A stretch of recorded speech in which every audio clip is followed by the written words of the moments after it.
If you want to get the most out of your lashes, the first thing you need to know is how to remove them from the trays properly. A really good rule of thumb is to use the entire finger pad to gently slide the lashes off of their trays.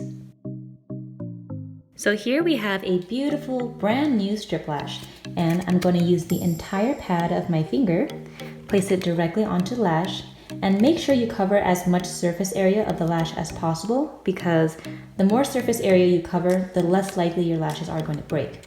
And with some gentle pressure, just slide the lash off of the tray. I don't recommend tweezers because there's just so much pressure being applied to one very small section of the eyelash, and that could lead to your lashes being damaged or misshapen.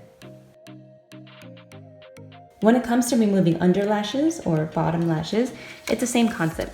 You want to cover as much surface area as possible. Use the entire pad of your finger, and after you've applied even pressure, just pull it off of the tray. For this section, once again, cover as much surface area as possible. Use the pad of your finger, apply gentle pressure, and pull it off the tray.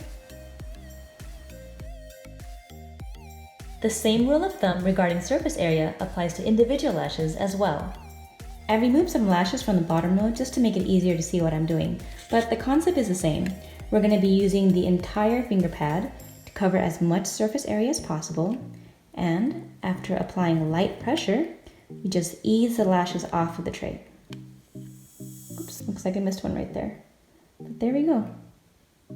If you prefer using tweezers to remove your individual lashes, same concept applies. Now I like to flip my tray around so I can see the knots better.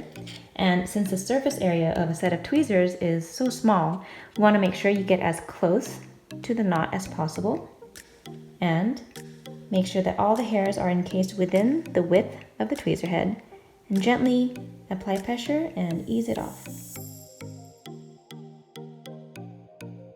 You never want to grab onto the ends of the lashes or just grab only a couple hairs, because that can easily lead to your lashes being warped. I like to bend the tray backwards when I work with either super short or unusually difficult to remove lashes. If we take a look at the side view, you can see that because the tray is so bent now, the lashes themselves actually stick straight up from their wells. And that's a good thing because it means that I can go in with my tweezers and easily grab whatever I need.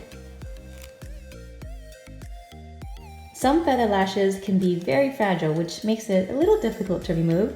So what I recommend is to get a hair dryer and blast it with warm air for a couple seconds just to soften the adhesive on the band. And instead of using our whole thumb, since it might pull off some of these delicate fibers, we're gonna go in with our tweezers and gently nudge the lash band off of the tray. We still want to cover as much surface area as possible to minimize breakage. But since we can't actually tug on any of these feathers, just work until you can get a free edge off of the lash band, and once that's loose enough, go in with your fingers and try to grab as much of the lash band as possible and gently ease it off of the tray. As you can see, I'm being careful to never pull from further out than I need. This avoids the possibility of applying too much strain on any one portion of the lash band, which could result in damage. If you do end up breaking off a feather during removal, you can use any eyelash glue to secure that broken feather back onto the lash band, and you'll be good as new. And that is how you properly remove all kinds of lashes from their trays. Leave your questions and comments below, and if you found this video helpful, make sure you share with a friend, like, and subscribe.